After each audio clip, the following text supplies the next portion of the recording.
there is a lot of questions and a lot of restrictions.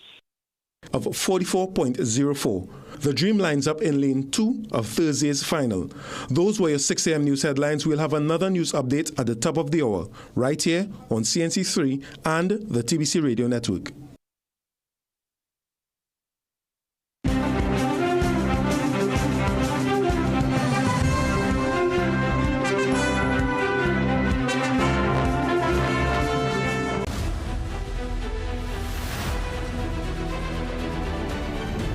Morning Brew is brought to you by Omega XL. Live long, stay strong.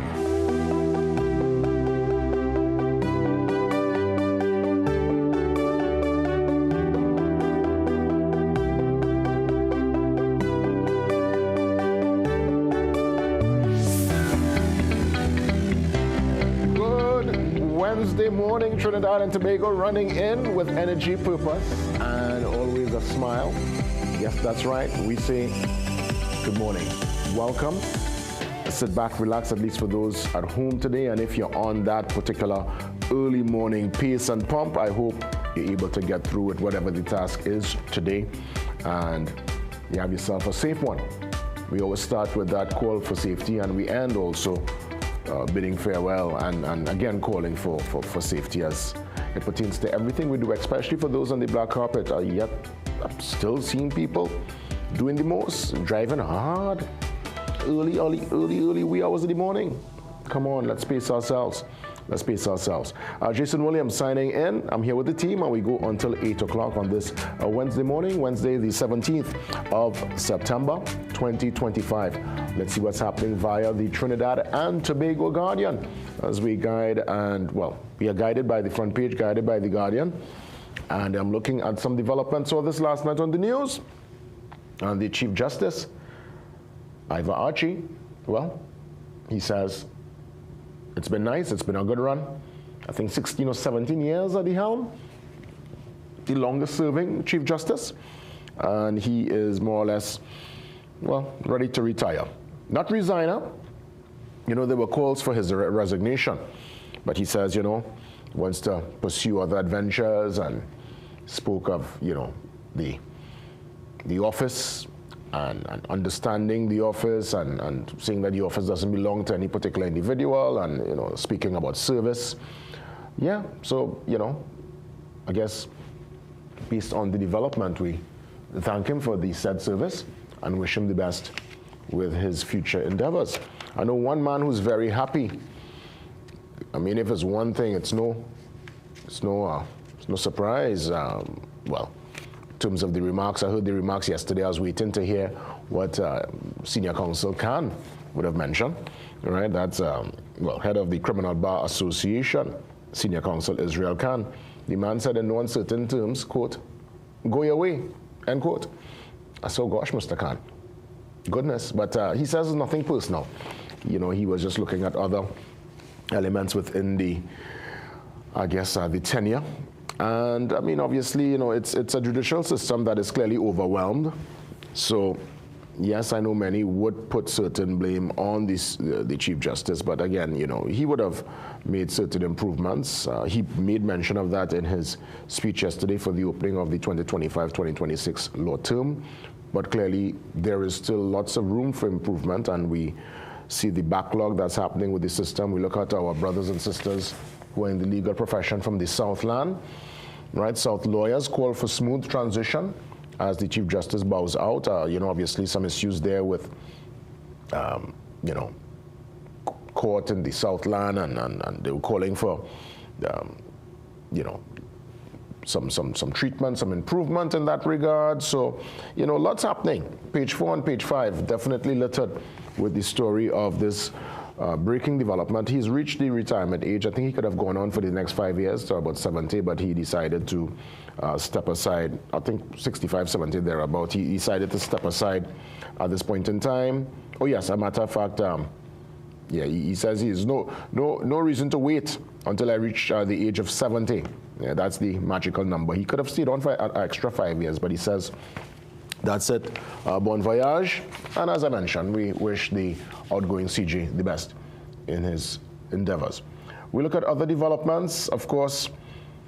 Well, the Trinidad and Tobago Venezuela back and forth continues, and I'm seeing on page 8 our Minister of Foreign and CARICOM Affairs, Sean Sobers. He says, we do not respond well to threats. Yeah, it's a lot of back and forth. I mean, you know, you're looking at the images on screen there, and you recognize Venezuela are in a state of preparedness. They are clearly calling on the militia, calling on their army. It's not crisis mode just yet. I know yesterday Santa Cruz would have called and said it's crisis. I would more say a cause for serious concern, and I still believe with right dialogue, with at least communication, we could cool the temperature. Yes, the U.S. will do what they want to do, and they will come into the region with their claim of treating with the narco-trafficking. I mean, obviously, who isn't against putting a dent into that ring of and circle of evil and fire? I mean, drugs don't really bring any kind of progress to any territory. But at the same time, there are many suggesting there might be more on the cards. And for those looking at this particular case very close, if, God forbid, it gets to any kind of serious engagement, unfortunately, because of our stance, we will be caught in the middle. And we don't want it to reach there. But nonetheless, the minister says we don't respond well to threats, and I guess now we just wait to see what will be the response from Venezuela, and then we will respond to that, and it continues to be this tennis match, this tit for tat, as it will. But so far it's just words, but I still remind everyone involved, especially from on the local side, because I don't think my voice and my influence could reach as far as Venezuela, but at least on the local side of things, let's remember words.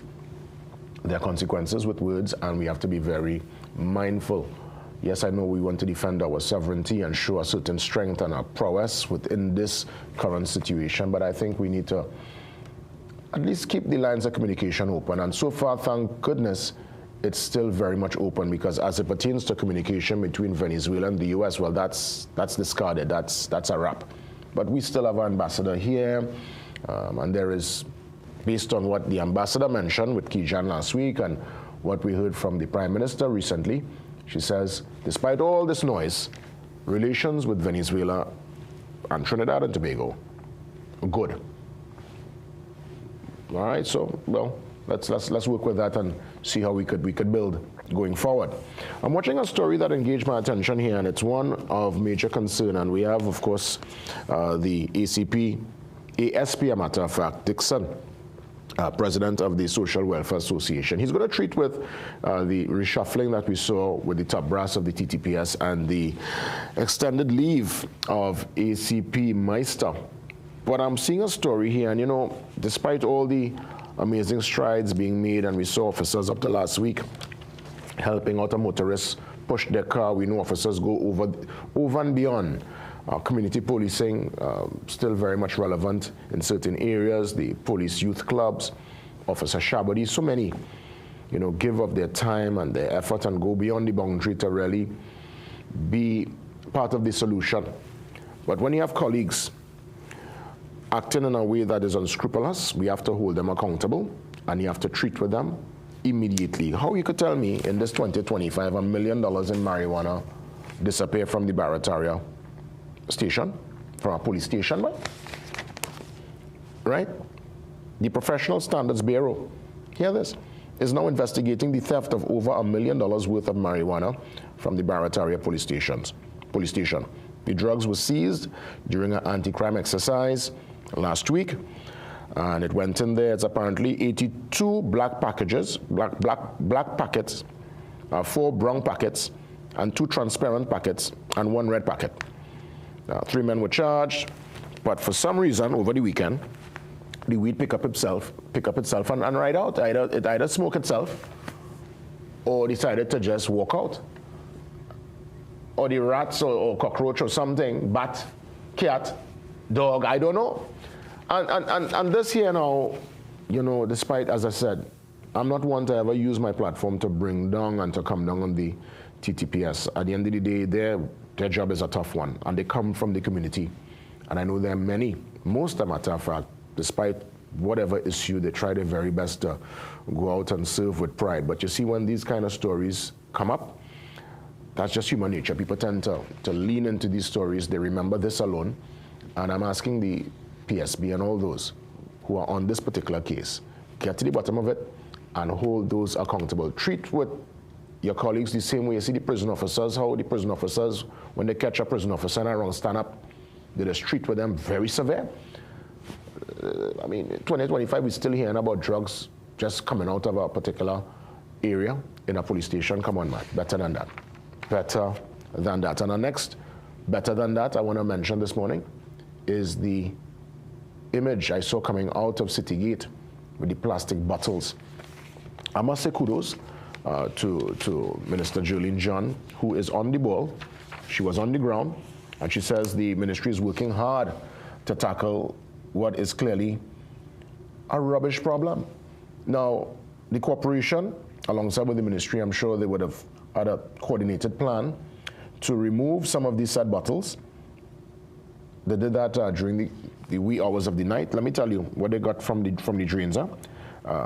They got, well, it was a choked drainage in Port of Spain, and from what I understand, yeah, look at that. Yeah, I wanna just take a moment. I mean, probably you didn't do your breakfast yet, so you know, probably I don't want you to lose your appetite. But I mean, yes, we talk about global warming, we talk about extensive rainfall, but this is human behavior. This is our behavior. How plastic bottles just end up in a drain? It's not because what we throw it in the drain in the drain. We pelting stuff out the car still. This is nasty behavior, man.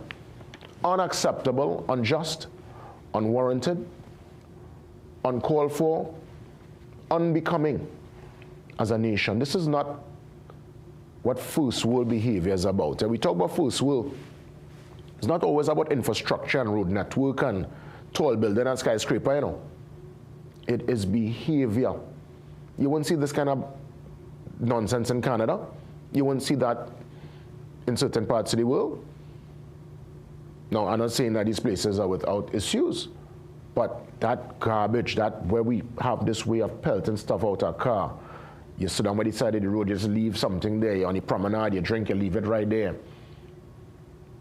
Of course, the place will flood.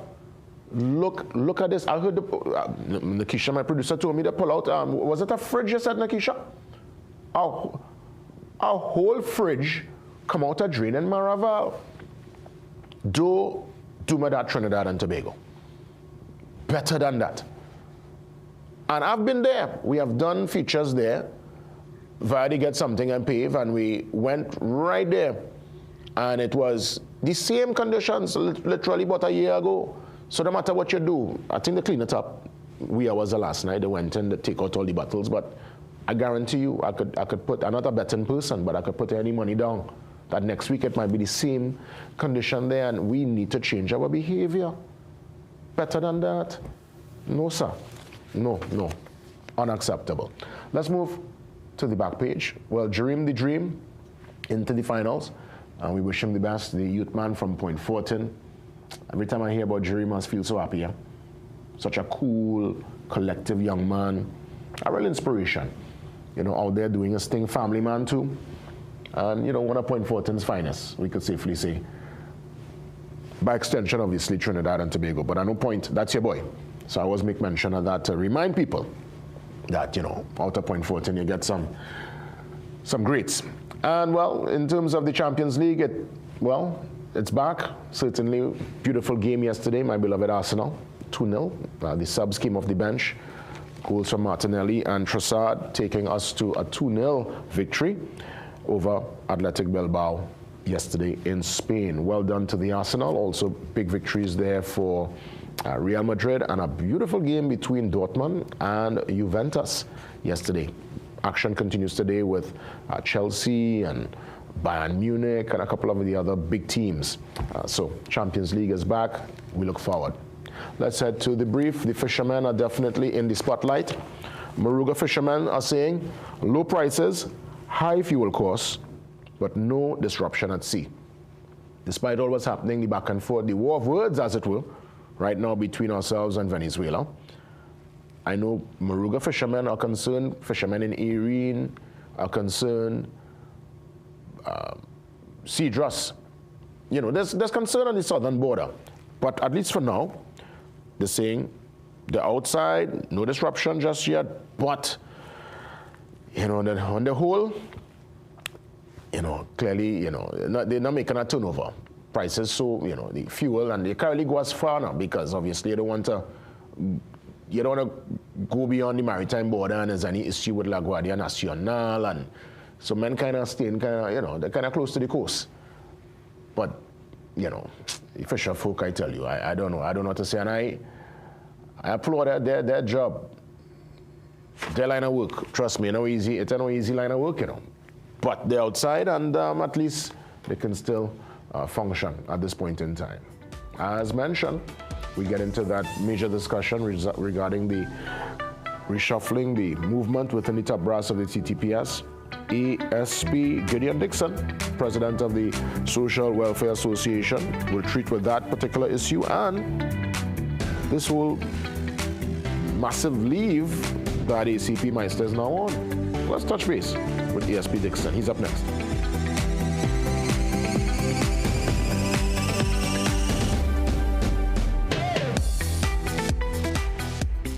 Food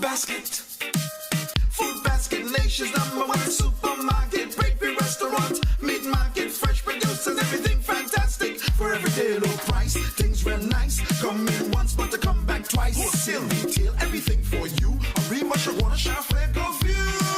Food basket, the nation's #1 supermarket, bakery, restaurant, meat market, fresh producers, everything fantastic. Food basket, hypermarket, Arima, where shopping is a pleasure and the price is right. Gaming Express Limited is a premium importer and retailer of the highest quality brand name electronics. We stock the widest range of PlayStation, Nintendo Switch, Samsung, and Apple devices and accessories.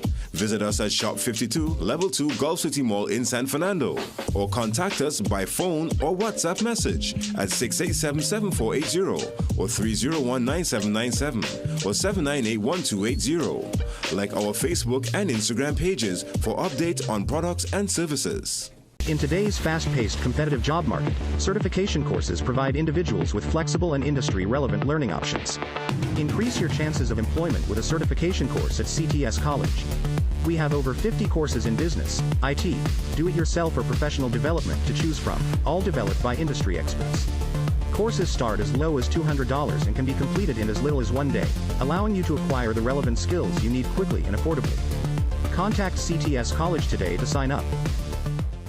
Did you know that many girls still lack access to period products and miss up to a year of school? Together we can spread the word and change that reality. For every pack of Always you purchase, we donate a pad to girls in need. Help us empower the next generation to rise, learn, and be the best expression of herself at her full potential. Always. You can tell from the crowd who's up next. It's Trinray's star player, whose world-class stats put him in a league of his own. Trinray's risen to become a true force to be reckoned with. With an unbeaten Carry A rating, they boast a strong solvency and A-class service. Ladies and gentlemen, you're witnessing Trinray's financial and technical strength at its best. Trinray, premier insurance coverage for less. You can make your goals unfold, go get it. You can live your dream, join the team, let's do this. You can get the help you need to succeed with Run Credit Union. You can believe that you can achieve. Big goals, small ones too. Run Credit Union, we've got you. No more waiting, that won't do. Make someday today. One life, so make it good. Live the way you know you should. With Run Credit Union, yes you could. Make someday today. Live your best life today with Rand Credit Union.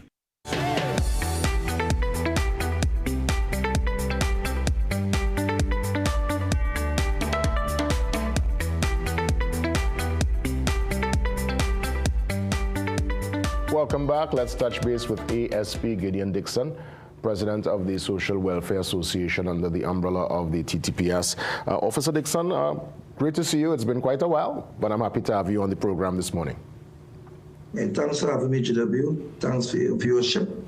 It's a pleasure to be here. Indeed. And yes, it has been on for a while. Yeah, a couple of issues to unpack this morning. So let's go through the timeline. The commissioner mentioned yesterday that some of what we are seeing, or at least what happened in the last couple of days via the reshuffling of the top brass, is it coincides with a particular timeline. He says many of the top brass officers would have spent a year in their particular role and function, so it's a shifting based on that year of service. And he also would have gone past his 100 days as commissioner. But I'm also looking at the timeline as it pertains to certain utterances by the Homeland Minister during a pass-out parade where he would have mentioned, well, get in line. I'm paraphrasing here. He kind of told folks, senior officers and the youngsters coming in, to get in line behind the leadership.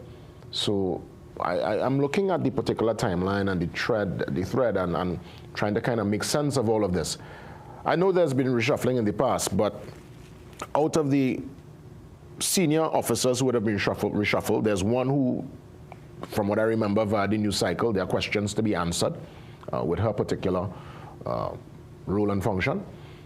And then we're seeing Meister, who is in charge of the Southland, ECP, being sent on 16 months leave. And we know via TTPS and what happened in years gone by, when somebody's sent on such an extensive leave, there might be other issues brewing on the back end that we are, of course, unaware. So where are we right now as it pertains to this reshuffle? Is this part of the mix, or is there more for us to unpack? Well, I know that the media and the people of Trinidad expect every time something is done with the TTPS, it has some form of bacchanalia attached to it. But from where we are as the association, we have no notion, we have no information to suggest anything besides what you would call administrative decisions, which are aligned to both improving the organization and also aligned to ensuring that our officers be able to get what they are deserving of.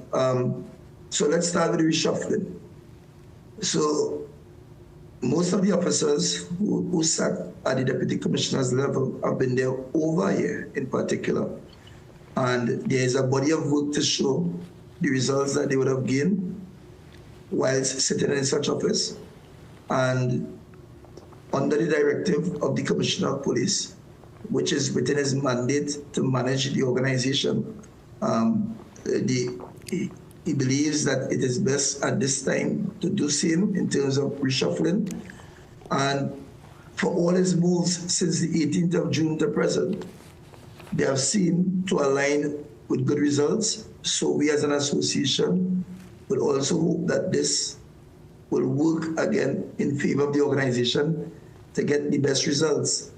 So it is very early to think or speculate otherwise, right? Because he has come with a transformational mindset and one that is focused on precision and being effective in delivery of service to both the internal officers and the external public in which we serve. So I can't weigh in on the amount of bacchanalia expected when every time TTPS does something. It is not in this instance at this point in time. But why will you send one of your senior officers on leave for 16 months and we're in a state of emergency, and a man who, from what I understand, looking at some of the news cycle and commentary from different members of Southern business chambers, they've had a good working relationship with Meister. He seems to be one who would have captured the public's attention and at least those in the Southland. So people are asking why at this point in time. People are actually, criminologists are calling it, suggesting that politics are being played. And people are asking also, hear this quote, to stop, I want to give you the quote here, There's a particular quote, they're saying that they're playing games with the top brass of the TTPS. End quote. Well, again, we don't have that information in terms of the politics, the top brass of the organization. And our organization is one that is very resilient. And you would see that our transformation has been occurring over time, especially since 2007. And even with that, the issue of officers proceeding on leave or being sent on leave or accumulating leave has been a thing that is normal in our organization as opposed to many other organizations. But in our organization, it is scrutinized the most because if you throw your mind back, the present Homeland Security Minister was sent on leave when he had accumulated considerable amount of leave whilst in the establishment, and it was in and around an SOE period.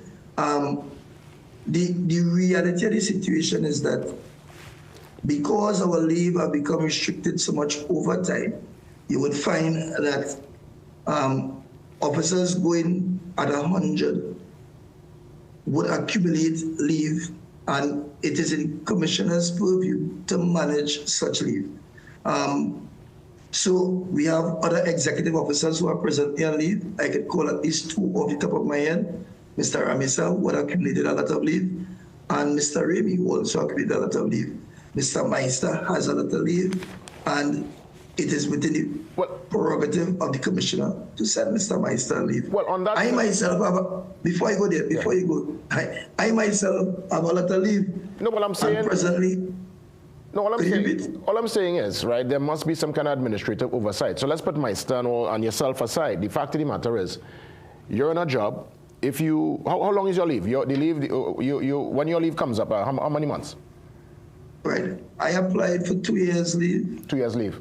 And I am presently on just over a year plus leave. I am on leave as we speak from the police service. Okay. And I would have gotten a document indicating that they were sending me on leave. And I am the association president. So the reality of the situation is that sometimes we try to make a mountain out of a mole. No, but let me ask though. Let me ask, because again, I'm thinking here of the administrative oversight. To send someone on 16 months leave, 2 years leave, by the time you come back, you forget your login. You might forget the work. You have to train all over again. How does it make sense to send someone on a 2-year leave? 2 years, you know, that's 24 months. By the time you come back, you are totally out of rhythm, out of sorts with the job. And that is not what it operates to.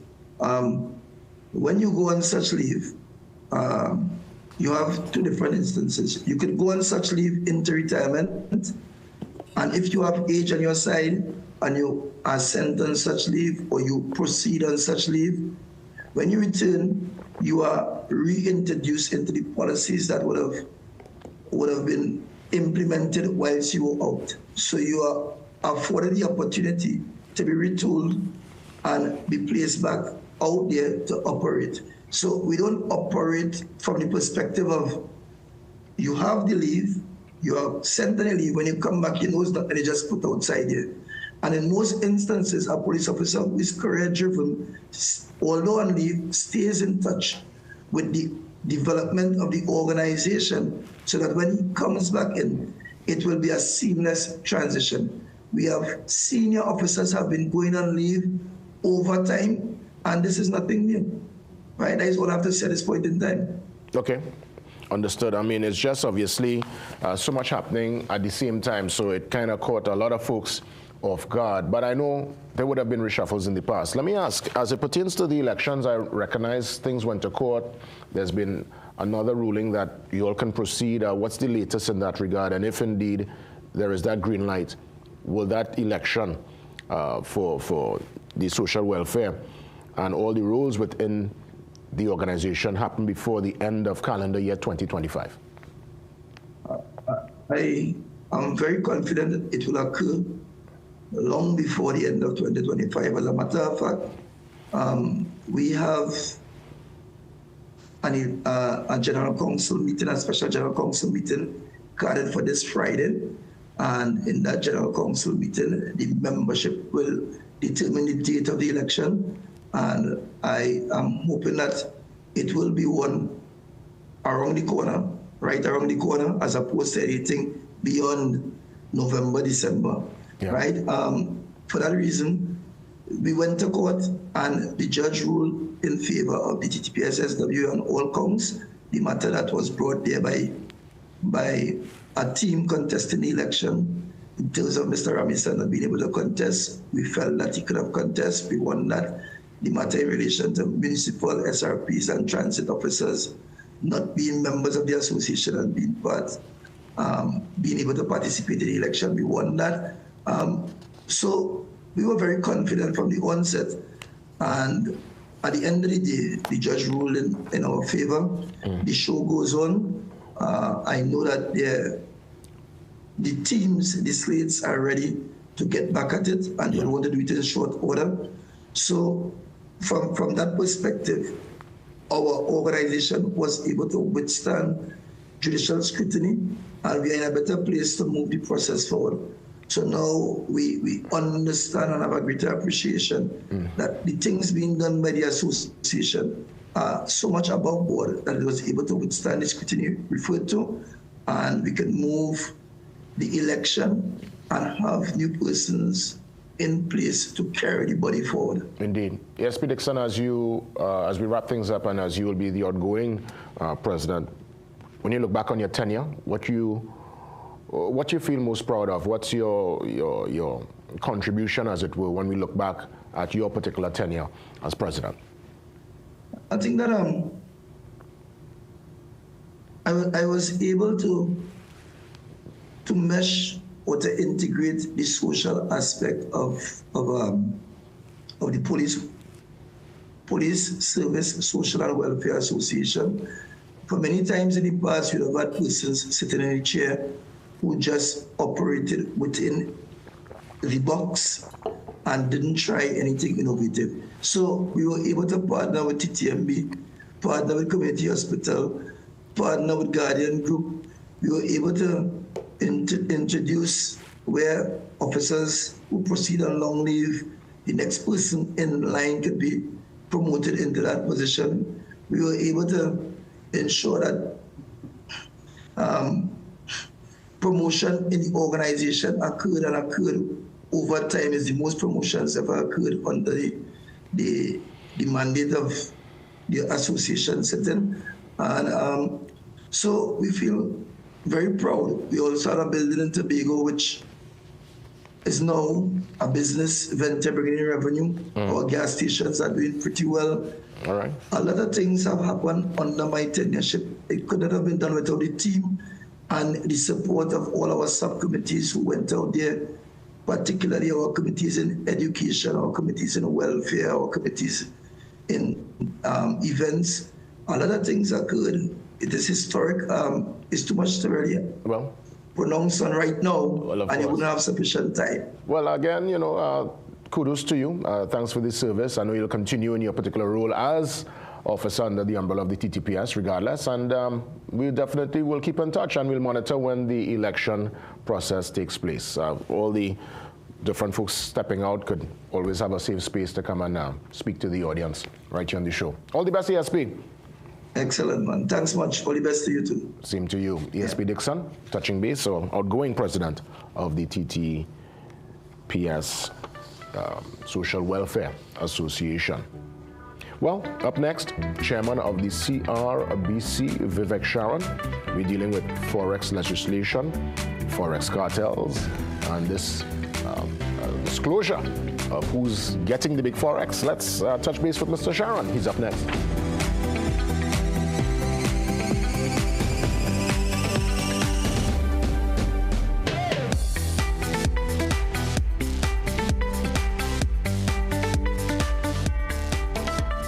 Richmond Park for the home that is uniquely you. Choose your own contemporary design, including 2-story homes that suits your lifestyle. Enjoy family walks in our pet-friendly spacious community with scenic views of the Northern Range. Choose your own parcel of land and create your own dream home, including fixtures, fittings, and aesthetics that define who you are. Richmond Park, where home isn't just a place, it's a feeling.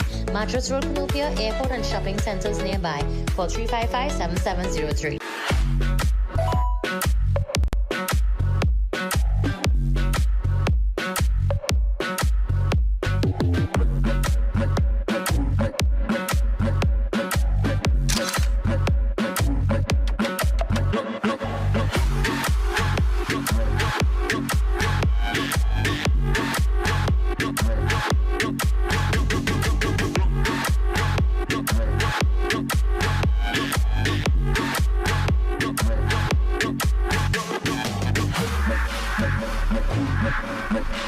millions of people are attacked by harmful mouth bacteria. The root cause of bad breath, gum problems, cavities, plaque, and tartar. That's why Colgate combined the best science and technology in Colgate Total. Unlike others, its superior formula fights bacteria and creates a powerful protective barrier for up to 24 hours to prevent them from coming back. Take control of your oral health with Colgate Total. Feeling drained, run down, or just not at your best? Your body might be missing key nutrients it needs to fight back. This powerful blend delivers high-dose vitamin C for immune defense, vitamin B6 and B12 for energy and brain support, and essential minerals like magnesium, zinc, and potassium to help your body recharge and recover. Whether you're fighting stress, supporting immunity, or bouncing back from a workout, this formula has your back. Fuel your cells, boost your immunity, feel the difference.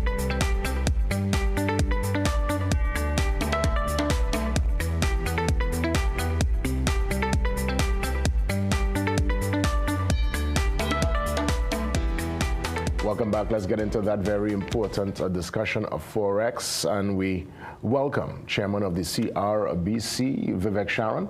Vivek, great to see you as always. It's been quite a while, but great to have you back on the program.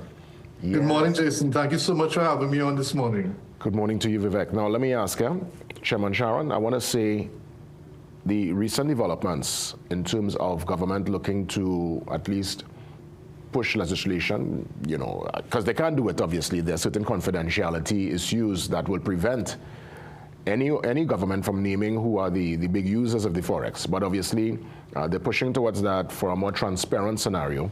And, well, we heard of this quote-unquote Forex cartel. That talk has been swirling around for quite a while. One, I mean, obviously, there are confidentiality concerns. But even if we name who are the big users of the Forex, because we have heard so far pharmaceuticals getting big money, getting big Forex, the car companies getting big Forex, a lot of food companies in terms of, you know, that foreign food, we've heard where it's going. Could we even solve it? I mean, calling out who's getting the Forex, will that even solve the problem? That's the big question, really. Would calling it out change anything, ultimately? Well, these are not normal times when it comes to Forex. And the reason for that, I believe, is that the population and business as a whole has been gaslighted, you know, for the last, I would say, almost 5 years about whether or not we're in a Forex crisis. I was in podcasts with economists from UWI, ostensibly on whether or not we're in a Forex crisis 2 years ago. And the fact was people were still coming up in the newspapers and in public and saying, no, we're not in a Forex crisis. When we were the ones, and I myself had come on this program, you know, before and said, listen, this problem is happening. So where's the thrust for this transparency or the names or whatever? No, where is it coming from? And it's really coming from the population. It's really coming from business in a sense who are saying, listen, we have been for the last couple of years in a very tight scenario when it comes to Forex, particularly after that COVID pandemic when 80% of the country or 90% was shut down. My business is suffering, my finances are suffering, the bank is at my throat, and you know, I can't get the Forex. I have the TT dollars, I can't stock my shelves. I'm in a really, really bad situation. What's happening? And that's where the call is coming from. Now, as to whether or not, you know, the cartel scenario is really about where has the distribution of Forex gone to? And what we've seen during that COVID pandemic time is that the government had determined that there was going to be a priority list for imports or priority goods that were highlighted or that were supposed to have priority access to Forex. And then there were manufacturers and so on. After the pandemic, that continued. And it continued to the exclusion of many other types of businesses, despite the fact that food imports wasn't a problem. It was not going to be a situation where we couldn't feed our citizens because of the, logistics during the pandemic and shipping and that sort of thing. Similarly, things like pharmaceuticals, but it continued and it remained in place. The Confederation met with both the Minister of Finance and we met with the Exim Bank in the lead up to the last election. And we were categorically told by both institutions that there was no Forex for us.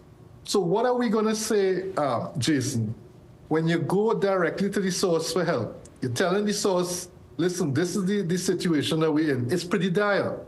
With the banks at our throat and the fact that the bank is telling us we don't have any Forex for you, we were promised, SME Forex facilities and so on. It didn't really materialize. What's the situation? Now that we've come to you, you've said to us, there's no Forex for stock, right? Which is basically for types of retail and so on. And that doesn't really engender confidence.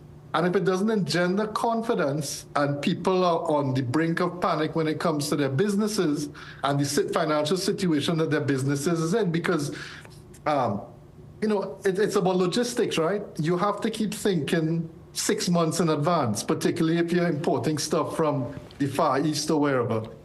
It's 2 months and sometimes more for the container to get here. So you have to be thinking 6 months in advance.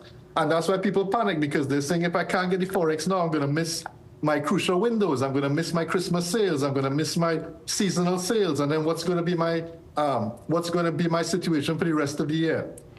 But, I've looked... Oh, go ahead. I was going to say, Chairman, but isn't banking, especially on that level, whether it be SME, or even a big conglomerate, isn't it guided by a certain level of confidentiality? Because I'm trying to think here, if we were to really be as transparent, and if, as you're saying, people are calling for that level of transparency, and people's Forex, their Forex is exposed, as it will. This could pose a serious problem for probably the company. We know the times we're living in, and we know the country we're living in. So I'm just trying to think of that confidentiality protocol. Jason, how is it going to pose a real problem? What's going to happen? Most of the companies that have been listed are huge companies. There's no one person, but if the system as a whole is being attacked because of its integrity, if the system as a whole has lost credibility and people are losing confidence in the system, then how do we bring back confidence in the system? How does a new government who came in on a mandate that we're going to solve a Forex situation, or we're going to look at how we're going to solve a Forex situation? We're going to address the imbalances in the Forex distribution. How are they supposed to begin to do that and restore confidence in the system, or show perhaps what was actually happening if these things aren't done? And the fact is, it is enlightening in a sense. Huh? It is very enlightening. That list that was published the other day, it shows you that a lot of the Forex money actually went to certain sectors. Some of these sectors are, it's food. Now, the sectors have been drastically different from, if you remember, back in the day with past central bank governor that got into problems by doing same thing, which was Jawaharlal Nehru. It has changed, and it's changed because of the priorities that the previous government had put in place for Forex distribution. So who we're seeing at the top of the list have really been food import companies and pharmaceutical companies. And these were particularly the sectors that the previous government had handpicked during COVID to say, listen, you guys need to remain open. We're going to open all channels for you all. You're going to be able to get your goods in, for ostensibly to create, a sense of food security and medicinal and pharmaceutical supplies and so on flowing during the COVID pandemic. That remained in place, but also by setting up these sectors to operate for the 2 years solely in terms of retail or business, these sectors grew. They became very profitable, which was good for them, but they also grew exponentially at a time when every other sector that was locked down for the 2 years were unable to, and that showed because these were the people who, coming out of the pandemic, had the ability to buy all these US dollars and keep expanding their businesses. Now, I did a bit of research, right? So I want to point something out. So everyone keeps saying it's not about attacking a sector. It's not about attacking a business. It's about putting the information out there to dispel myths and dispel rumors and to stop the gaslighting, which is, are we in a Forex crisis? I think we are. I think there is definitely a shortage of Forex out there. Is there a problem with the distribution of Forex? And I would say yes, that there is. And I think the majority of people, right, particularly small and medium business sector, will say yes, that there is. Well, the current governor of the central bank said, you know, he actually had a different perspective with that, because remember there was the whole talk of the cartel, and he would have gone in his new tenure, former Minister of Finance, a man who is very respected in the financial world. He said, well, that's not the case. So I'm trying to really figure out what's going on ultimately. And he has to say that. The governor of the central bank, given what happened to the last governor, can't come out and say, well, you know, in a way, call names. Under parliamentary privilege, however, that's a different thing. But then whatever has been, you know, put out there has also been given directly to the press to verify. But you see, the point of this isn't, it's about solutions, Jason. Yeah. It's not about, as I say, attacking people, it's about solutions. So let's look at this, right? Let's look at the fact that over the last, you know, from 2022 to 2024, we've seen, you know, according to reports in the budget and central bank statistics and Republic Bank or other commercial bank reports and so on, credit card, the percentage of expenses on credit cards of, let's say, Forex reserves rose from 31.6% in 2022 all the way up to 44.4% in 2024. That shows an exponential rise, right? It keeps rising every year, 2022, 2023, 2024. This is what's pulling from a pool of Forex that really hasn't been growing. So the banks decided, listen, we're going to cut credit card limits again, because we really need to bring that under control, and it's been and it's taxing on us when we ourselves aren't getting the sales of Forex from the public that we used to. Let's look at something else as well too that I've been looking at. Let's look at food imports. So from 2003 to 2016, there's a budget. There's a line in budgets that's saying, you know, 59 point something billion dollars has been spent 2003 to 2016 on food imports. That works out about 3.85 billion per year during that period, 2003 to 2016, right? 2021, 5.7 billion TT spent on food imports. 2022, 7.2 to 7.3 billion. 2023, 7.2 billion. That works out on average, 2021, $841 million US dollars. 1.08 billion in 2022 US dollars. 1.06 billion US dollars in 2023. Let's look at the population of Trinidad and Tobago, Jason. Population of Trinidad and Tobago over the period has kind of remained steady at 1.37 million people. Hasn't been growing much. 1.37 million people. Yet we see the amount of imports coming in has really increased. It's jumped considerably from that 2003 to 2016 period, right? Which was at 3.885 billion, and it's now sitting at $7.2 billion in food imports, right? In a population that's remaining basically stagnant. We're not seeing a huge jump from 1.37 million people to 2 million people or something like that, or whatever, right? So when you look at that, Jason, and we work out let's work out something, right? According to the food import bill is 7.2 million. We have a population of 1.37 million people. That works out, it works out about 5,200 and something per person, TT dollars per person. If we say hypothetically that all these food imports are going to be used because, it's food, right? So if it ain't used, it's wasted or expired or whatever. Let's just say $5,000 and something per person if we divide that by the population. According to the CSO survey, Jason, it says the average household size in TNT is 3.2 persons. 3.2 persons is the average household size. That means our food import bill equates to $2,480 per household, or $16,800 per household, right? Because in total, if you divide our population of 1.37 by 3.2, you're going to get about 428,000 households. So we're looking at a jump from 2019 of about $1,967 per household in terms of food imports, right? To 2023, we're looking at $2,500 Wow. in Massive US increase. dollars. And right. So the idea is, instead of debonifying, creating an issue with who and what, if you look at the details, Chairman. No, I'll tell you. We'll have to stick a pin for now because I have to run to some commitments. Okay. But I'll tell you, keep the stats. When we come back again, hopefully next week after, I want you to continue because you put some serious work into the maths there for us. But as always, Chairman Sharon, I want to thank you for coming on and being part of the program. Thanks, Jason. All the best. All the best. That's Vivek Sharon there, Chairman of the CRBC. Putting the maths together for us as it pertains to the Forex. Let's take that pause. We come back after the 7 a.m. news update with so much more. See you soon.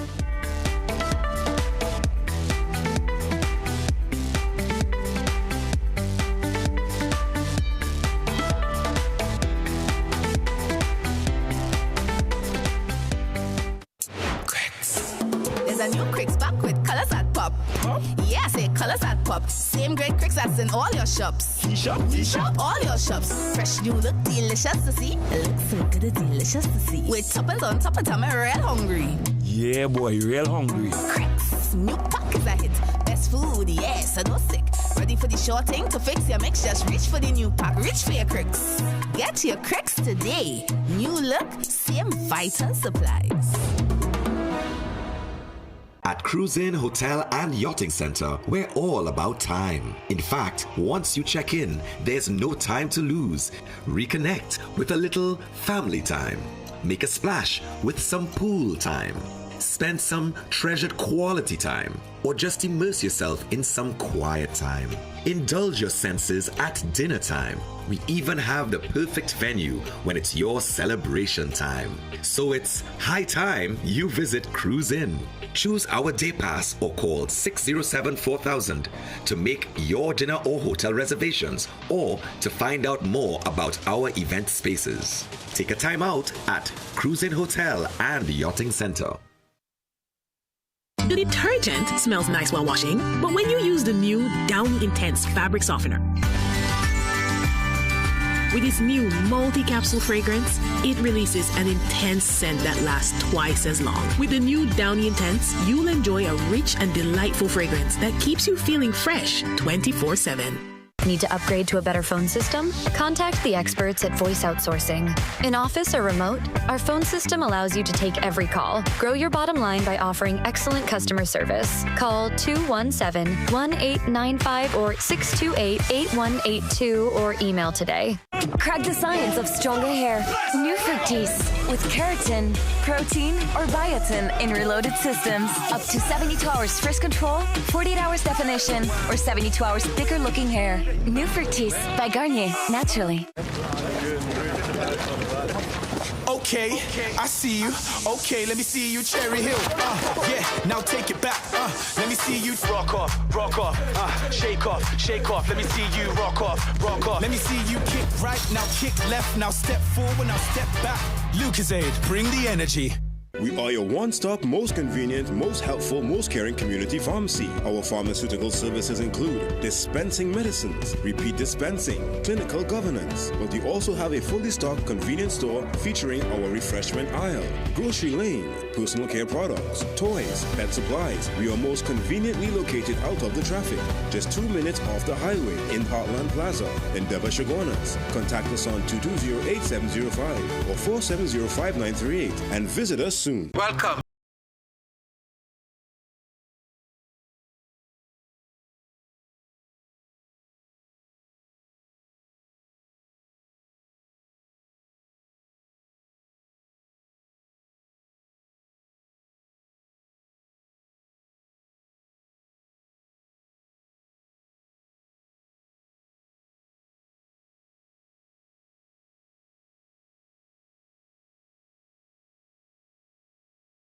Panadol's new formula, 5 times faster than other paracetamol brands.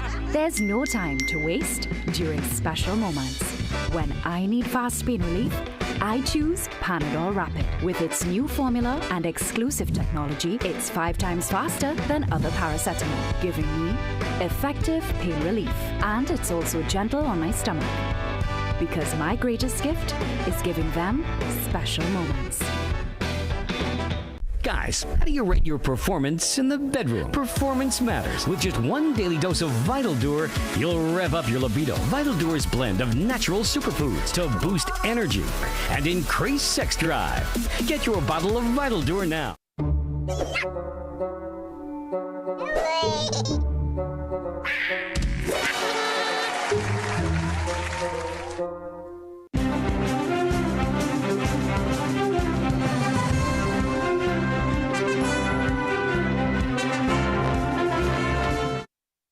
Good morning, I'm Ryan Beachy with headline news on CNC3 and the TBC radio network. Foreign and CARICOM Affairs Minister Sean Sobers says this country will not bow to threats from Venezuela. This follows warnings from senior Venezuelan officials who cautioned TNT and Guyana against supporting the United States in any future action against Caracas. Venezuelan Defense Minister Vladimir Pedrino Lopez warned TNT that it would face retaliation if the United States forces launched attacks from its territory. Vice President Delcy Rodriguez also told TNT, quote, "Don't even think about it." But Sobers defended the government's position, saying TNT fully supports U.S. efforts to combat transnational crime in the Caribbean. He also confirmed that the deportation of 200 Venezuelans have been delayed due to the certain steps, but gave no further details. We do not respond well to threats at all. So yes, we are in 100% support of American intervention in this particular case, and to all else who threatens about who they and who this and who that and who not and who coming and who going and things. That's their business. They could say what they want in Venezuela with the greatest of respect. As it pertains to what our position is, we maintain that. Relatives of Jamal Charles, the police officer who was shot and killed while on duty at the Ministry of Local Government, say the charge of manslaughter for the man allegedly responsible for his death is not enough. They believe Charles was murdered and the charge should reflect that and not manslaughter. Charles was laid to rest at the Nur Islam Mosque in San Juan on Tuesday. As the final rites were taking place, Charles's alleged killer, Anton Phillip, was charged with manslaughter. Charles was shot in the neck while at the guard booth at Kent House. Chief Justice Ivor Archie has announced his plans to retire next year. Archie made the announcement while delivering his final address at the opening of the 2025-2026 law term. He, however, did not reveal the exact date he plans to demit office, but said he would not be in charge of the judiciary when the occasion is marked in 12 months' time. I have decided to retire, not resign, retire, at a time of my own choosing, and not to wait until I reach the age of 70. There will always be unfinished business, no matter when I leave, but I have decided to retire during this term. Those were your 7 a.m. news headlines. We'll have another news update at 8 a.m. on the TBC Radio Network.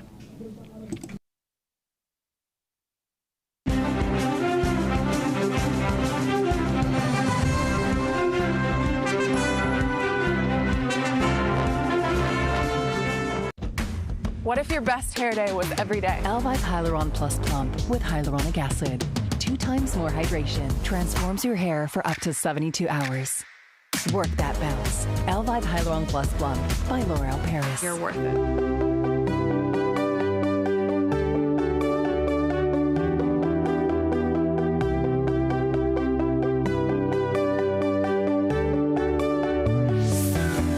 Welcome back to the second hour. It's 3 minutes after 7 o'clock. Let's check in with our daily health tip. Enjoy. The Daily Health Tip, brought to you by Omega XL, where health is wealth. Inflammation serves as your body's natural defense against threats. But when it lingers, it becomes chronic and can lead to major health issues, including type 2 diabetes. Chronic inflammation affects the body's ability to manage insulin, a hormone crucial for regulating blood sugar. Over time, this inflammation can cause insulin resistance, a key factor in the development of diabetes. Managing blood sugar levels becomes increasingly difficult as insulin resistance grows. This progression not only places a tremendous strain on the body's metabolic system, but also heightens the risk of severe complications such as kidney damage, heart disease, and nerve damage. To reduce the risk of inflammation-related diabetes, it is essential to maintain a healthy lifestyle. Diet plays a pivotal role. Foods low in processed sugars and high in fiber can help reduce blood sugar spikes and inflammation. Incorporating physical activity into your daily routine also helps to stabilize blood sugar and improve insulin sensitivity. Furthermore, managing stress and getting adequate sleep each night are crucial in preventing chronic inflammation. Both excessive stress and lack of sleep can increase inflammation and disrupt blood sugar levels, creating a cycle that further impacts insulin resistance. By understanding the link between chronic inflammation and diabetes, adopting healthier eating habits, staying active, and managing stress, you can help prevent or manage diabetes more effectively.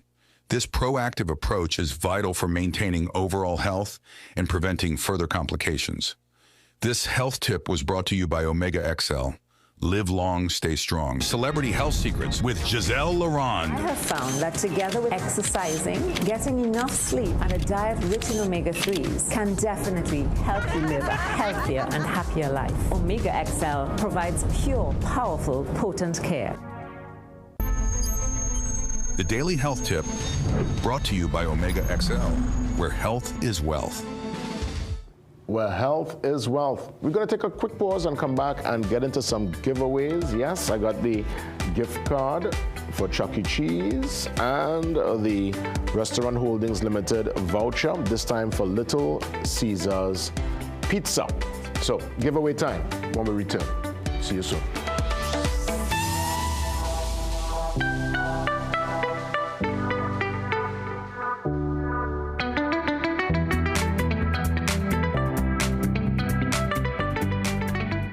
Welcome to ABC Doors and Windows, T&T's #1 destination for the best quality and widest variety of doors and windows. Enhance your space with our premium wooden, steel panels, fiberglass, and steel security doors, complemented by our aluminum, UPVC, and steel windows. Shop for the best quality and service at ABC Doors and Windows. Visit our impressive showroom at 1 Chancatrace, El Socorro South, or call 638-7184 to get started. Trust ABC for a better choice.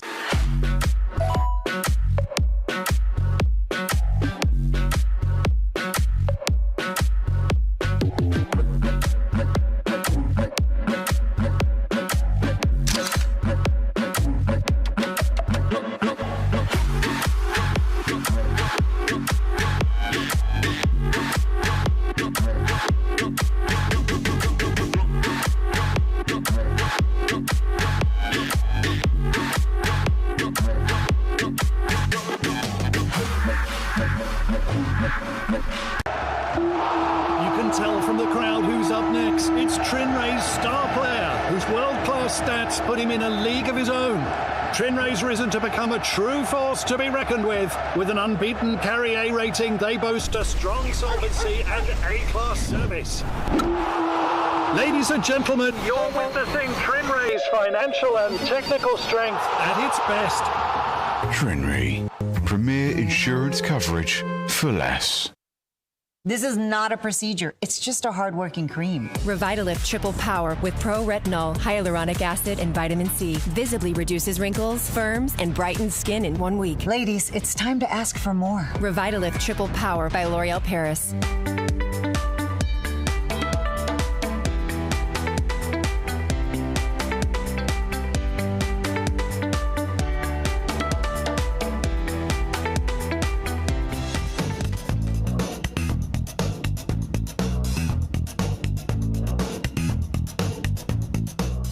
Well, it's the back to school trivia promotion, and I'm gonna tell you, easy question, easy peasy, and I want to hook you up with 2 prizes this morning. The first one being the gift card for Chuck E. Cheese, or Chuck E. Cheeses as they say, you know, yeah, where a kid can be a kid. You can take your son, daughter, grandson, granddaughter, niece, nephew, yeah, take a youngster down. Let's head you to take it down to Chuck E. Cheese. Good morning, Sawa. Welcome. Good morning, sir. Morning. This is for the Chuck E. Cheese giveaway. So I'm going to put a question, easy question. What date did Trinidad and Tobago become a republic? On the 24th of September. That's right. Can you tell me the year? Yeah, on the 24th of September, 1960. No, so 62 would have been, that's independence. It's in the, right. I'll give you a hint, it's in the 70s. 1974? Nah, oh gosh, Sawa, hard luck, boy. I try my best there to hook up Sawa, you know. But again, what date did Trinidad and Tobago become a republic? Got it correct, at least it's the 24th of September, but we need the year. And this is for the Chuck E. Cheese giveaway. I think lots of emphasis is always put on a lot more emphasis is put on independence as opposed to Republic Day, and I think a lot of people really generally don't know there is what's the misinformation? The information is there, but just some people really don't know, unfortunately. Saparia, good morning. Good morning. Good morning, Saparia. Are we looking for Republic Day? What year we became, year and date we became a republic? 24th of September 1976. You remember that from the top of your mind, or you went and Google it? No Google. Well, you know, we have the Chuck E. Cheese giveaway here. Who are you going to take? Well, she's gone already. Well, she's going to stay on the line. We're going to hook you up here with the Chuck E. Cheese, all right? Yeah. Fantastic. Okay. Congratulations. Question number 2. What title replaced the Governor General? You know what? Let me let the caller come in first, and then we would put forward the particular question. Now, this is for the Restaurant Holdings Limited giveaway, and it's for Little Caesars Pizza. Good morning, caller. Hello. Hi. Hi, morning. Good morning. I was just calling for the giveaway. Yes. Fantastic. Well, I have a simple question, and it's as follows: what title replaced Governor General when Trinidad and Tobago became a republic? What title? Repeat? So we had, of course, a Governor General before we became a republic. As a matter of fact, Jamaica, they still have a Governor General. Andrew Holness was sworn in yesterday, and their Governor General proceeded, guided the proceedings. But if you have a Governor General and you are now a republic, what's the title now of that particular person? My God, I just can't remember right now. So again, prior to republic, being republic, we had a Governor General.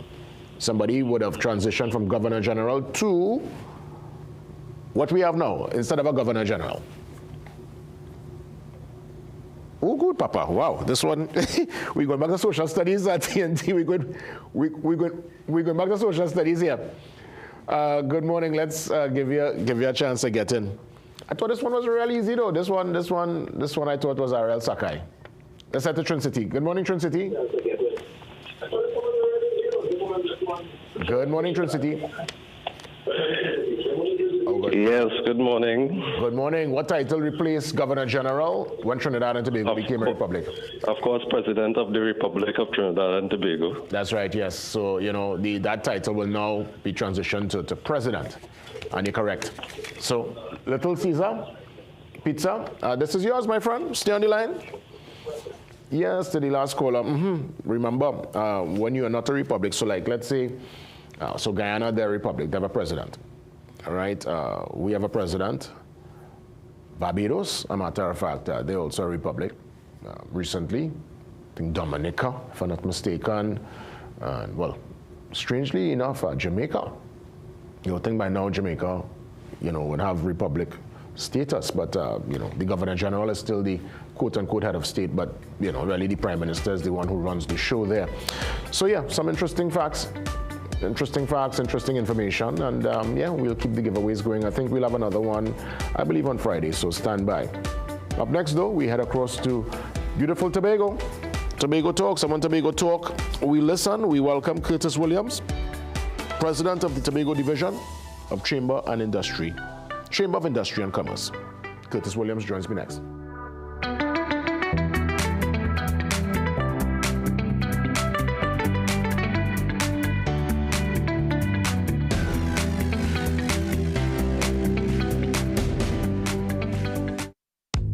High blood pressure doesn't wait, and neither should you.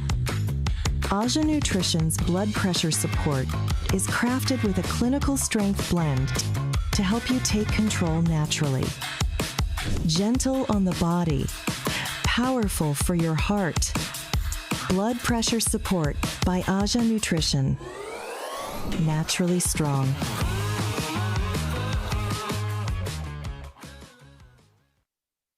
Did you know that many girls still lack access to period products and miss up to a year of school? Together we can spread the word and change that reality. For every pack of Always you purchase, we donate a pad to girls in need. Help us empower the next generation to rise, learn, and be the best expression of herself at her full potential. Always. Tile Depot Limited has done it again. Brand new stocks just arrived. 12 by 12, $7.50. 17 by 17, $11.50. 18 by 18, $11.95. 20 by 20, $15.95. And 22 by 22, just $20. Visit Tile Depot Limited today at Bagney Trace Church Village, Chaguanas. Call 234-4402.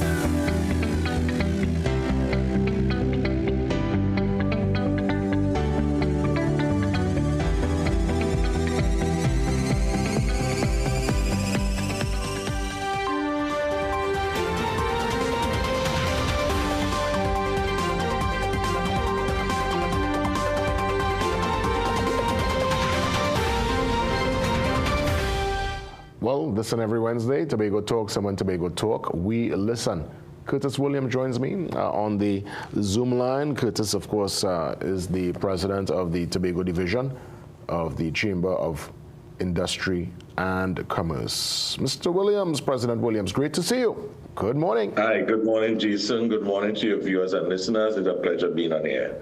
Well, the ball is rolling for Tobago Carnival 2025. I saw the launch happened recently, but I'm seeing some of the major stakeholders did not attend. I'm seeing reports of a boycott, as it were.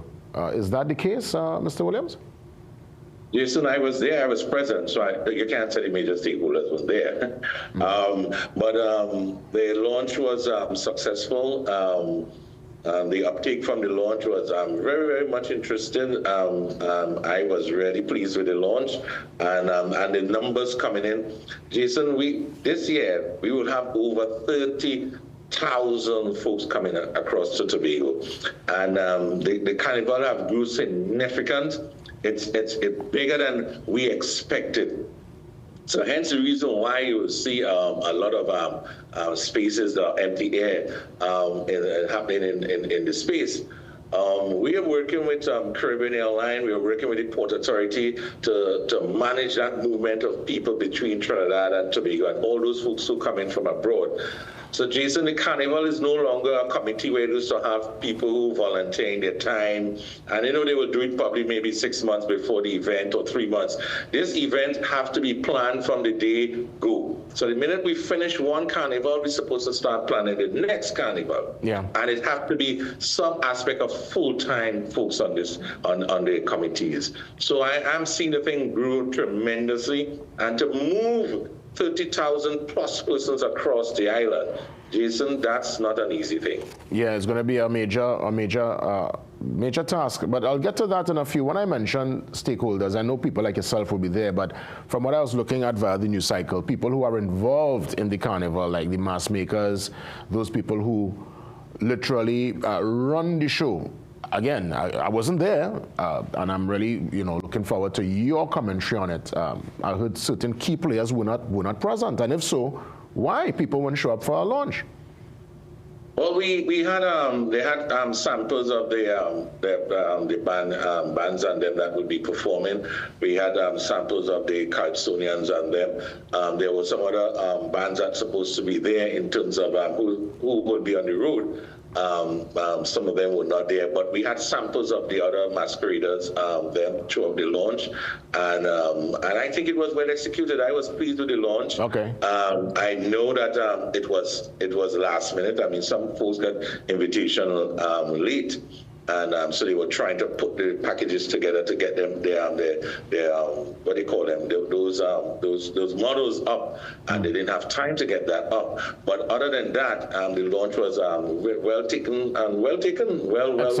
patronized. Yeah. And I'm happy to hear that, because you see, what's important for a carnival to progress, we need all hands on deck. We need everybody on the same page. It can't be fragmented. It can't be a sort of fight down, and there must be cohesion, and I wonder what's the relation like with promoters and suppliers from Trinidad who obviously are also involved in the carnival there. Yes, we know it's a Tobago-centric carnival, and Tobago will reap all the benefits, rightfully so, but there have always been little rumblings and little talk of, well, you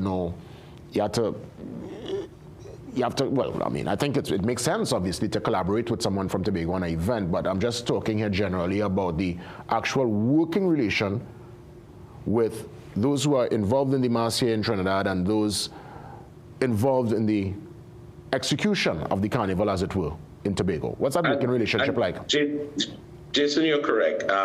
What we're looking forward to, and we always tell the Tobago House of Assembly that the government can't run carnival. Carnival need to be in the hands of the private sector, and we are pushing as much as possible to let the private sector take the mantle to run the carnival.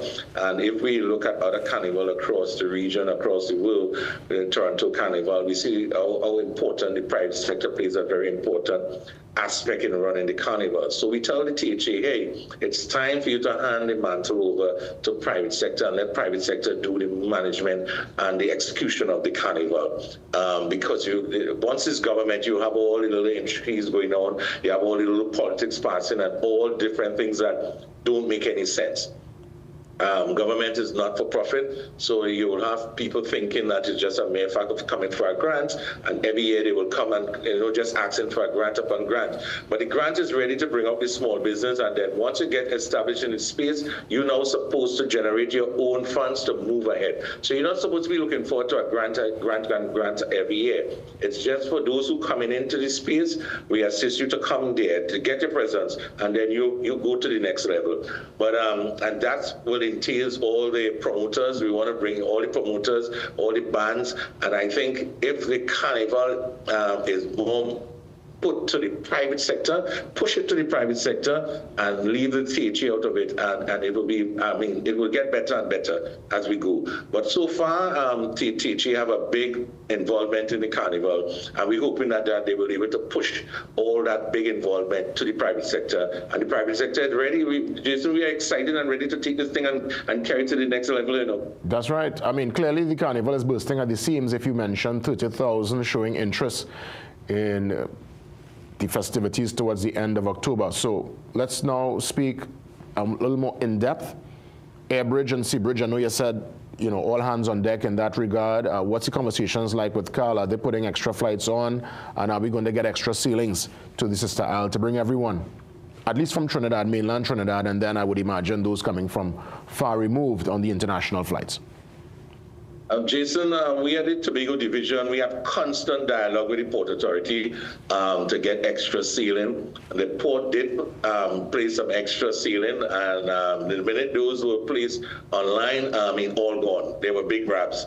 They're all gone, Jason. And so we're still appealing to them. The biggest challenge you have in Tobago is waiting space. We don't have much waiting space in Tobago. So as much as they want to do more extra sealing, the vessels, they have to have a time in which each of them probably give them 2 hours between each vessel so that they will be able to offload and then proceed loading again and going back again. So we see that with the port. The port did put on extra sealing, and they are willing to make sure that these sealings are effective in the space. Had a conversation with Carl. Carl decided to put some extra flights, but not enough flights because a lot of folks is coming from abroad and they are not getting that connection that they so desire. So we are hoping to continue that conversation with Carl so that Carl could get the jets, because the jets is what's going to move the master people instead of the ATRs.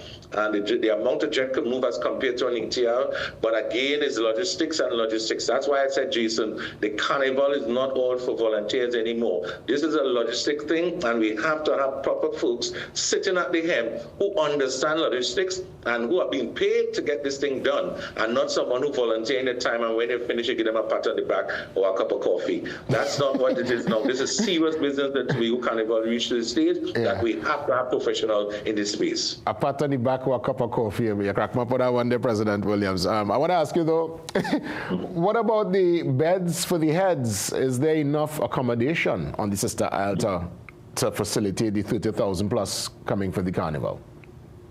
Well, Jason, last night we had our meeting with our members, and it was overwhelmed. Our hall was filled to the capacity. And coming from our accommodation sector, when we speak to all the small properties, the small hotels, the villas, the Airbnb, the guest houses, Jason, they are limit. They are to their limit. 90% we're talking and above. They are fully booked. Some of the larger properties still have room, and some of the properties out of the area, so those properties that are on the eastern side of the island, they still have room, and I think you can grab those rooms as quickly as possible because they are going. All right, so we see the uptake is really coming up, and I tell you, Jason, this carnival seems like it's going to be a real bumper of all the years gone by.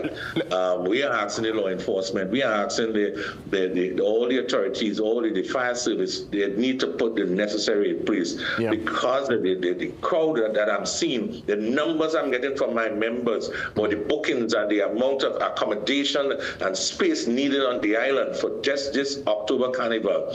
Now, the classic about it is that before the carnival weekend, it's a long weekend. It's Diwali. So Tobago will be all flustered and buzzing with folks coming up for Diwali. Some decided that, hey, I'm not going back to Trinidad, I'm staying for the entire week. So they make it into a nice, small vacation, 7 days, starting from Sunday back to Sunday. Well, let me ask, because President Williams, I trust that with a leading voice, a voice like yours, if you could, again, this is my request, if you could help guide the pricing, because what we have seen in Trinidad, where there is a massive demand and a limited supply, the prices go up. Is there going to be fairness with the pricing of these guest house and hotel rooms? Because for Trinidad's Carnival, I don't know if you're aware, what might be a $190 to $210 US price per night sometimes goes into the realm of $500 and $600 and $700 US. So it's a big money game. And I do think Tobago Carnival wants to position themselves like that. I think it's a more roots carnival, it's a more feel-good carnival, it's a different brand. And I really hope that they keep the price point competitive so that everyone can come and enjoy. What's the conversation in that regard? And you're correct. And hence the reason why we're asking for more stakeholders, the private sector, to come and manage the affairs so that we will have all the players in the room. We will have the hotel sector, the promoter sector, we will have the mass band sector, we have all the logistics people, we have all these other sectors that is important for the creation of a good event called Tobago Carnival in this space, and all of us will be on one page. All of us will be singing from the same hymn book. Jason, we always lobby in Tobago for national boards. So we have representatives of Tobago on these boards. We're talking about WASA, TNTEC, Port Authority, Airport Authority. We need a Tobago rep, a centric Tobago person, someone who are born in Tobago, living in Tobago, and working in Tobago on these boards, so that they could advocate on behalf of the Tobagonians. They could say things on behalf of the Tobagonians in these meetings, so that the understanding of all these boards, they will see what the Tobagonians go through on a daily basis of when events like this popped up, and how we have to be scrambling, how we have to be begging different agencies to be on board. Because without TNTEC, without WASA, without Airport Authority, Caribbean Airline, Port Authority, civil aviation, we cannot have a successful carnival. Imagine there were water challenges we have on the western side of the island. I had some friends who were telling me, Curtis, where there's no water at my establishment, and they're guests in the establishment. TNTEC had some outages, and we have to ensure that all of this is in place, because the consumption will be more concentrated on Scarborough and the western end of the island. So TNTEC need to up the game, WASA need to up the game, and everybody in the space have to up the game for us to have this successful carnival as we want it. Well, President Williams, as always, a sincere thanks. Let's touch base closer to the carnival, and I really hope that they keep the price point nice and fair, and give everyone a chance to enjoy what I know would be a truly magical experience in October. All the best, President. We'll touch base soon. All right, take care, Jason, and bye to everyone. That's right, Tobago Talks every single Wednesday. We take a pause. We come back. Much more as we work our way to 8 o'clock. See you soon.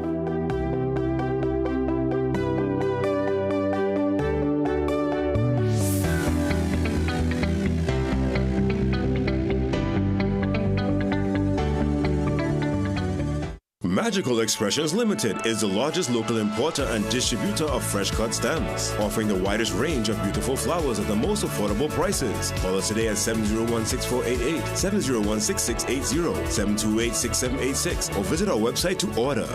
Make your lashes a big deal. New Paradise Big Deal Mascara by L'Oreal Paris. A cross-conic brush for buildable length that lasts. Buildable volume that doesn't clump, no matter how much you layer. That's a big deal. New Paradise Big Deal Mascara by L'Oreal Paris. You're worth it. There's a fire. A fire that burns inside the human body. And most people don't even know it. You can't always feel it. But it's there. Inflammation, the hidden root behind arthritis, myocarditis, pancreatitis, prostatitis, and much more. Inflammation is the enemy. Let Omega XL be your weapon. Vibe City 105 presents Soca Republic's Hula Cruise, Wednesday, September 24th. Calling all soca lovers aboard the iconic Harbor Master. Drop it down. Boarding starts at 9 a.m. We set sail at 10 a.m. Limited general tickets are just $250. Available at all cash outlets and online at islandetickets.com. Don't miss out on the Vibe City 105 Soca Republic Hula Cruise on the Republic Day holiday, September 24th. Aboard the iconic Harbor Master. This is Mary.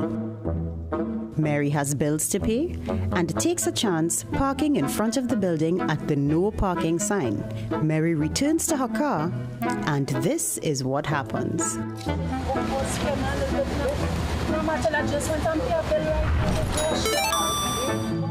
Mary decides to call when she's 5 minutes away to let her daughter know that she is close by.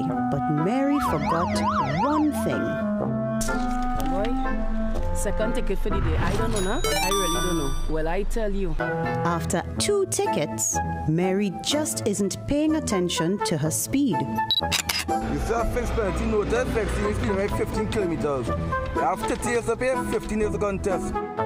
It has showed other people. Look at other people passing. All they ain't seen them. All they seen me, right? Eh? All they too wicked. Don't be like Mary. Obey the laws of the road. A message from the TTPS. Some of us like to test limits, but there won't always be second chances. Obey the speed limits. Maybe you don't value your life, but others value theirs.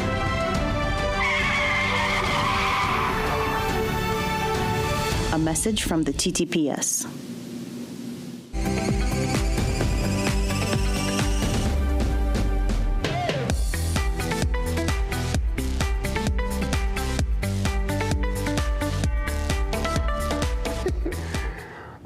Dreams take flight. Well, I can safely say it took flight last weekend, and it continues to fly high.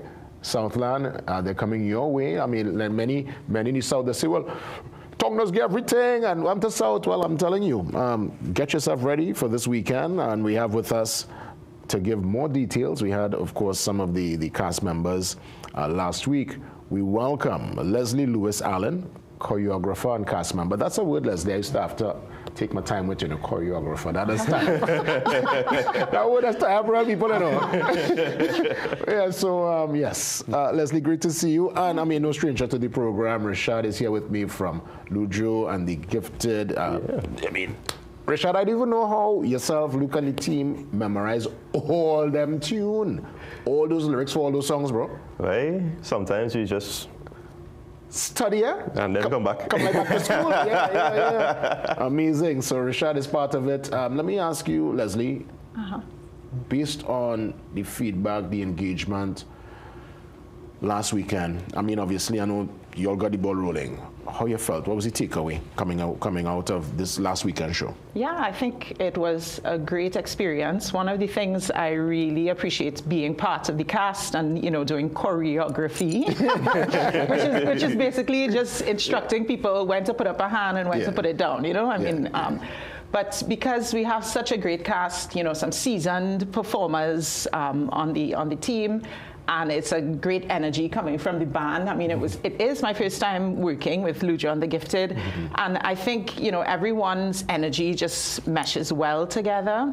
And as you know, once you reach on stage, it's always magic that happens. And I think it really was a magical weekend. And because it is such a powerful story as well, that's being shown on stage, I think the audience received it all very well. So it was great in a nutshell, and looking forward to doing it again this weekend coming. That's right. We'll get into that in a few. Rashad, I mean, obviously, I know from what I heard, it's like an hour change for the first half. You do intermission, then you have a next lengthy session for the second half. Did it seem long, or because it was so many moving parts, it kind of felt like literally 5 minutes? So, the saying, when you're having fun, time flies. Yeah. Time flies when you're having fun. That is exactly what it was. Like, we were on stage, we were enjoying ourselves, playing the music and watching the cast deliver such a beautiful performance, Leslie saying she's the choreographer, but I feel like she did more. Like, even when I called her this morning, I was like, Leslie, what's the real title? It was going on, But it was really, really good. It flew. The 3 shows that happened so far flew, right? And I expect it to happen for the next 3 shows. And again, I'll go back to that first question of being able to internalize all those lyrics, because, I mean, we're dealing with different genres of music, different moods, different vocal range, different arrangements.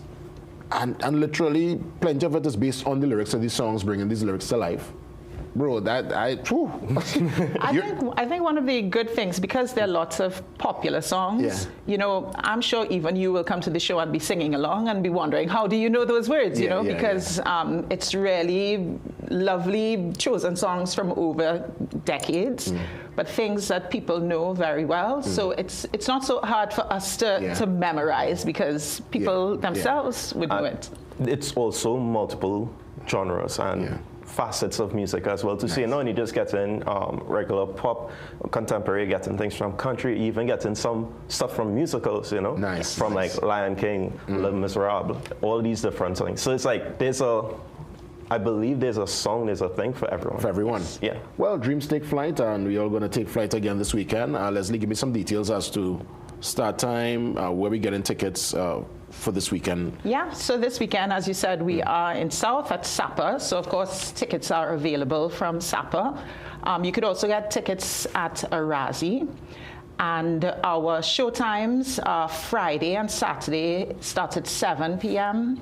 and Sunday we start at 6 p.m. So there's lots of options for people, and we are excited to have a full hall to deliver our final weekend. So it will be great for people to come. You said Friday and Saturday at 7? Correct. Yes. And Sunday 6? Yes. Fantastic. Any closing remarks, Rashad, as we wrap things up, man?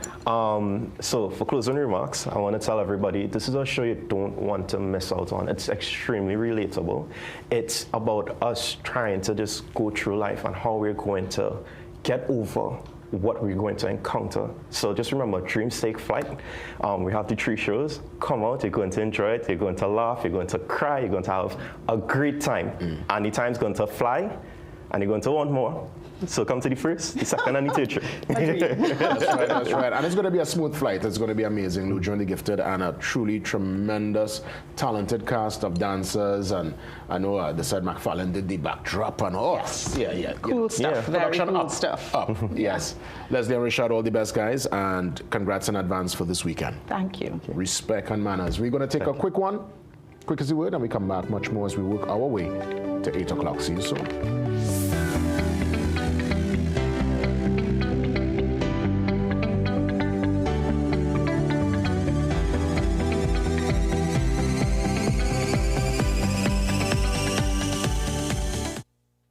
This is not a procedure. It's just a hard-working cream. Revitalift Triple Power with pro-retinol, hyaluronic acid, and vitamin C visibly reduces wrinkles, firms, and brightens skin in 1 week. Ladies, it's time to ask for more. Revitalift Triple Power by L'Oreal Paris. Welcome to RD Good Health Medical Center, your trusted partner in total wellness. We're conveniently located at 34B Southern Main Road, Montrose, Chaguanas. From consultations to diagnostics, vaccinations, and women's health, we're here for you. Our cutting-edge tech includes a 124-slice CT scanner, X-ray, ultrasound, and full lab services to ensure you get everything under one roof. Plus, our dialysis center offers expert, affordable care. RD Good Health, caring for you every step of the way. Contact us at 223-3730 or WhatsApp 725-4663 today. This is more than just music. This is where you find the best of TNT. This is more than just a vibe. This is where Bollywood gets a twist.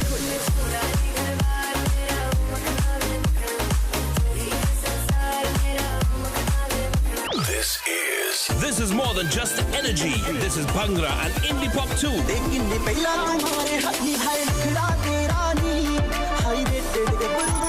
This is the mix. This is the life. Lock on or log on now. Sangeet 106.1 FM. This is authentic East Indian radio. This is us.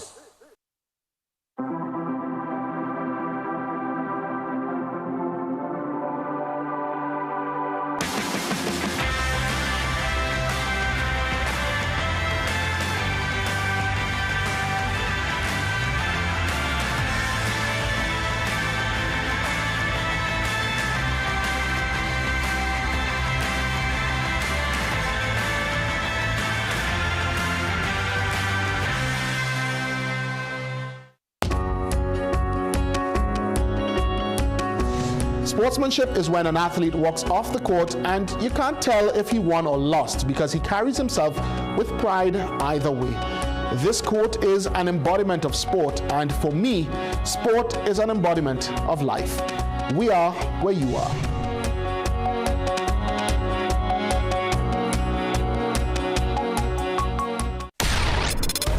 Filmmakers, producers, content creators, influencers, and recording artists. If you're looking to rent a versatile studio space with green screen, video wall, cyclorama, and more, look no further. GM Labs is here to make your dreams a reality. Located in the heart of Port of Spain on St. Vincent Street, GM Labs is your one-stop shop for all your creative needs with over 2,800 square feet to work with. Take your creative concept to the final product at GM Labs. Give us a call or WhatsApp or message us on our Instagram and Facebook pages at GM Labs TT.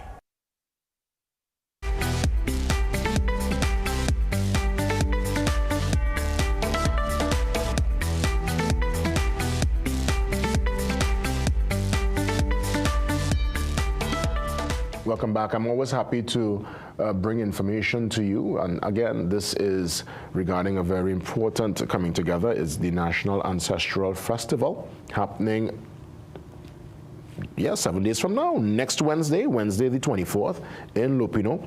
And we welcome the president of the International Congress for Ifa Orisa Spirituality, the TT chapter.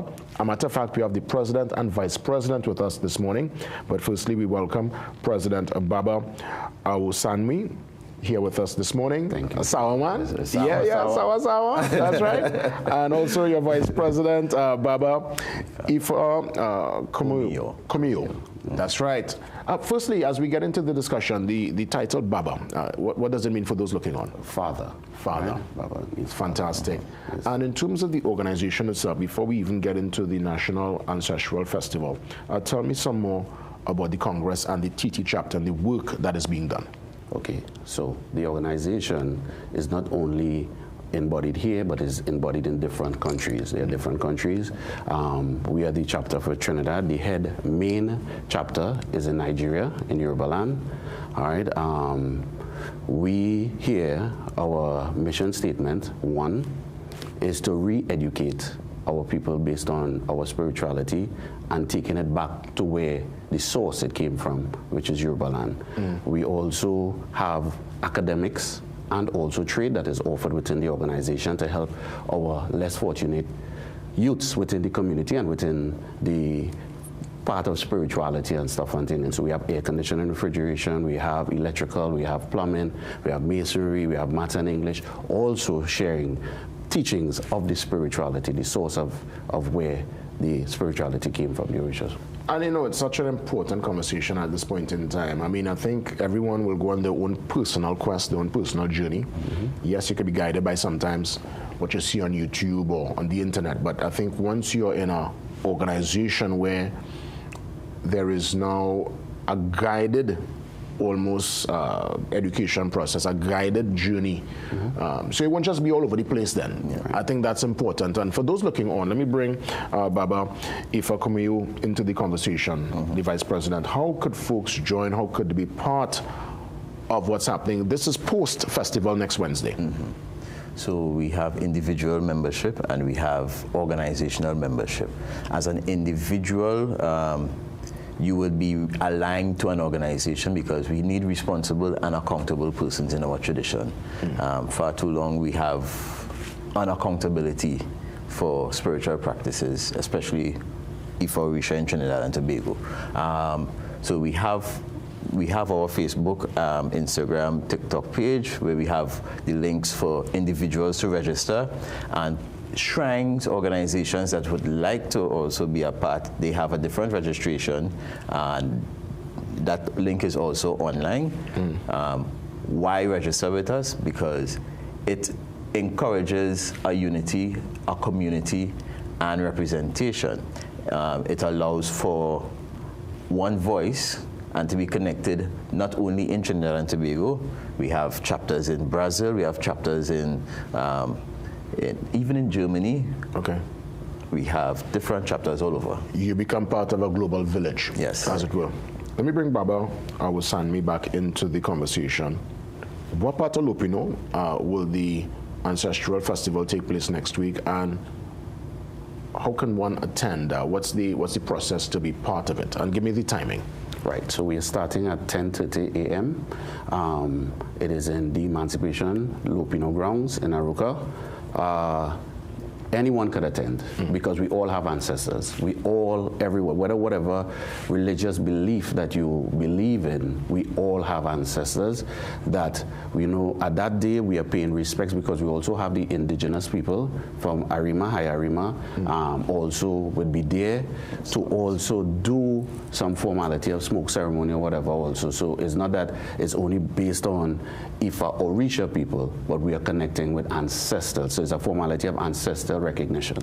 Indeed. And you believe the takeaway for those in attendance, what you anticipate, especially for those for the first time going to engage really with yourselves, with fellow members, and with the whole festival? What you anticipate or hope would be the great takeaway? There is a terminology that I use. Love is the cure of all things.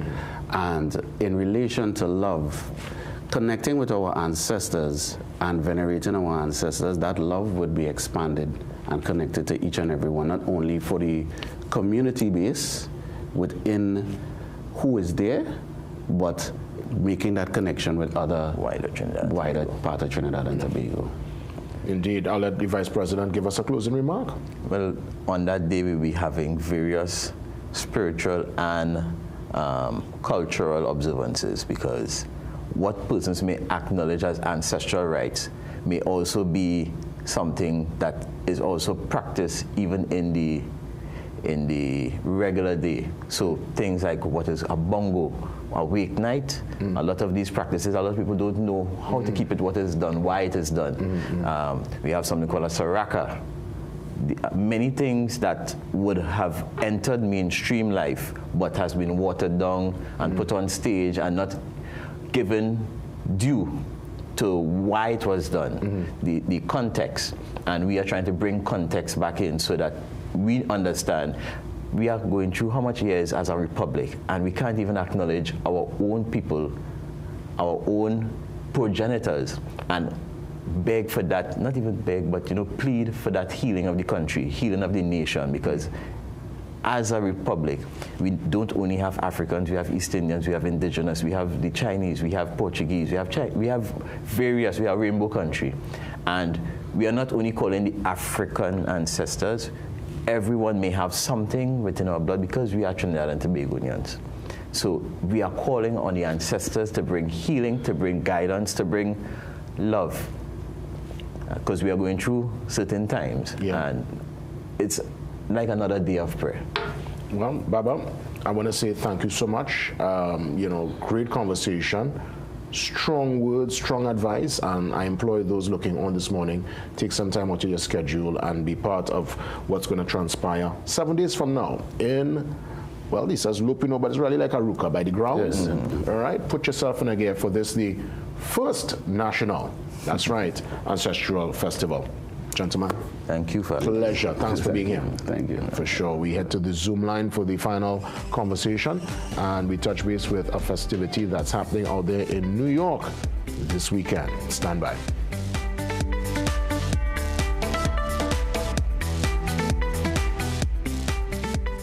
Make sure you have yourself a great invest week by viewing The Boss Report every Monday morning at 6:15 a.m. during CNC3's The Morning Brew. You'll get sound financial advice, whether you're a new or experienced investor, when you view The Boss Report. CNC3, covering your world. And we go to Sunday dinner at our mother-in-law's house every Sunday. At your mother-in-law's? Yes, every Sunday. So what's your favorite thing? Our favorite thing. Are you ready? Let me guess. Yeah. Y'all ready for this? Hang on, it's gonna be delicious. You bet. What is it? It's a Steve sandwich!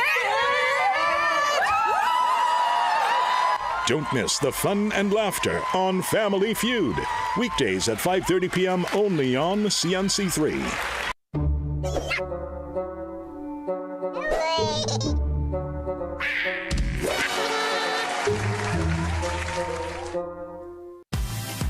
Get the story first. Want to know what's happening in news, sports, or crime? Get the CNC3 app. As the story breaks, CNC3 is there giving you the story first on your mobile device. Be connected to the most trusted and reliable news source, CNC3. Access your world with just a tap. The CNC3 app. Download it today. This is more than just music. This is where you find the best of TNT. This is more than just a vibe. This is where Bollywood gets a twist.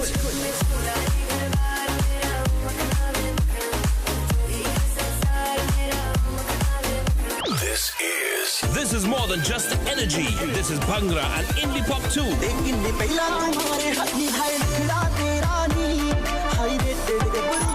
This is the mix. This is the life. Lock on or log on now. Sangeet 106.1 FM. This is authentic East Indian radio. This is us. Tune in to Betterments with host Space, Monday through Thursday, 12 p.m. to 3 p.m. for a program that educates and is solution-based. Base tackles the issues that matter to you, providing a platform to speak your mind and find solutions. That's Betterments with Base, with a focus on education and resolution. This is all about making things better for you. So if you want to make a difference and have your voice heard, tune into Freedom 106.5 FM and join us for Betterments with Base, Monday through Thursday from 12 p.m. to 3 p.m. Better for you. Only on Freedom 106.5 FM, where we believe that your voice matters.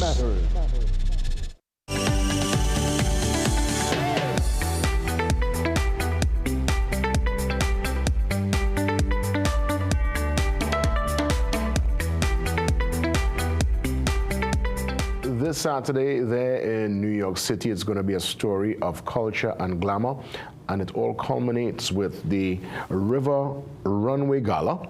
To give us details, we welcome the Honorary Chair, Renee Cummings, who joins us on the Zoom line. Renee, great to see you, and I look forward to all the details and to what's going to take place at the Brooklyn Army Terminal on Saturday, this Saturday in NYC. Renee, welcome. Welcome, thank you, and thank you for welcoming me. It's great to be here always. Of course, great memories being on the side that you're on many moons ago, actually hosting the morning show there at CNC3. So the big thing about Saturday is this. We're awarding 5 Trinidad and Tobago nationals, and these nationals are, of course, luminaries and visionaries and exemplars in the things that they do. Dominic Calipasard is getting the Lifetime Achievement Award for journalism and public discourse. We have Asha Lovelace, who is receiving the Heritage Award for her stewardship in cultural programming as it pertains to film. We have Nicole Dyer Griffith, who is getting the Beacon Award for her work in transformational health and healing. We have Trinidadian Rick Davey, who is a fashion icon in New York, who is receiving the Vanguard Award for the work that he has done in New York when it comes to fashion, and not only in New York, but in spaces such as Tokyo, London, Paris, and of course Rome. And we also have Victoria Britt, who receives the Community Spirit of the Diaspora for her work in immigration advocacy, of course her work in cultural promotions as well. So they're all going to be in New York, they're all going to be on the River Runway, and because the event is Met Gala inspired, we called it the River Runway because it's going to be a 3.5 ride on the Hudson with some spectacular New York City skyline and of course the Statue of Liberty as the backdrop to the cultural performance that will also include some Trinidad and Tobago nationals and some of our friends from across the Caribbean region. You're going to capture this show and we could see this, it's going to be televised after and packaged, edited and shown. Most definitely. Yeah. We're going to package it so everyone can see it. I think it's so very important. And it's about Republic Day. It's about us. One of the things I've always been committed to is really celebrating excellence. You know, I say it all the time. World class was invented in Trinidad and Tobago. And I think we have sort of moved away or moved a little far from our destiny as I think as a nation at times, because we focus so much on the negatives, but there are such extraordinary stories that continue to come out of Trinidad and Tobago. And I think it really, really is important as we celebrate our identity as a republic, our sovereignty, our ability to lead ourselves and to create our own stories and our own narratives as a country, to really celebrate what is excellent about us, what is inventive, what is ingenuous, of course, what is Trinidad and Tobago. How does the committee decide on the personalities to be honored? Walk me through that process. Sure. This is the first year, and we wanted to do someone, of course, who had given their life's work to Trinidad and Tobago, and we felt Dominic Calipasard deserved that because even after retiring out of journalism, in all the social media spaces, if you follow him on Instagram, if you follow him on Facebook, he really continues to show us so many historical pieces of this excellence that is intrinsically Trinidad and Tobago. We felt what Asha Lovelace is trying to do with film, film by connecting the diaspora. For 10 years, she did something in Trinidad called Africa Film Trinidad and Tobago, and she connected our stories with stories across the continent. And then this year, she did Caribbean Film Trinidad and Tobago, and she brought all those regional voices into IMAX, where we had the opportunity to really engage across the region in moving pictures, in great voices. She's about visibility and she's about representation, and I think she's trying to bring that to New York next year. So we felt that she really wanted to connect, of course, the diaspora through narratives. And just a little more on Asha, we're also raising funds. The proceeds of this is going to go to a program that she stood up in a girls' institution in Trinidad and Tobago, where she's teaching them film to transform their lives. Of course, we wanted someone who had global impact with a struggle, and we felt Nicole Dyer-Griffith's engagement across all social media platforms, particularly taking something that was so personal, her own battle on a healthcare in a healthcare space, and really bringing a kind of strength that most people do not expect for someone who is dealing with so much on a personal level. And the kinds of ways she continues to inspire just anyone dealing with cancer. We felt her work was very positive. We wanted someone who was more New York, and Rick Davey left Trinidad and Tobago a very long time ago, but he still is intrinsically Caribbean. He still is Trinidad and Tobagonian. And what he brings to the New York City fashion aesthetic is something that is us, and something that is uniquely who we are. And of course, we wanted another individual from the New York area, and I think anyone in New York who has had to do anything with immigration knows the name Victoria Britt. She is a fearless advocate for us when it comes to immigration issues and when it comes to cultural promotion. So that is how we thought about it, and I think we do have some good honorees. Well, Rennie, let me say congrats in advance. It's going to be tremendous. I look forward to the packaged product, and we could look at it and take in all the fashion and all that will be on showcase on Saturday. Rennie, thank you so much. All the best to you and the entire team. Thank you so much. And maybe next year you could join us as our host. We're thinking about that. That would be it would be an honor to have you on the River Runway. It would be a tremendous honor for me also. Take care. Bye-bye. That's right. Rennie Cummings touching base with us, honorary chair for the River Runway Gala that's happening on Saturday in New York City. With that, we make our exit. It's been a fantastic one, as always, action-packed from start to finish. God's stand back for more tomorrow. Until then, take care of yourselves and each other, and have yourself a productive and safe one today, Trinidad and Tobago. All the best.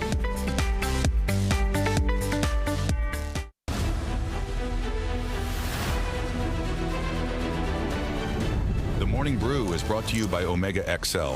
Live long, stay strong.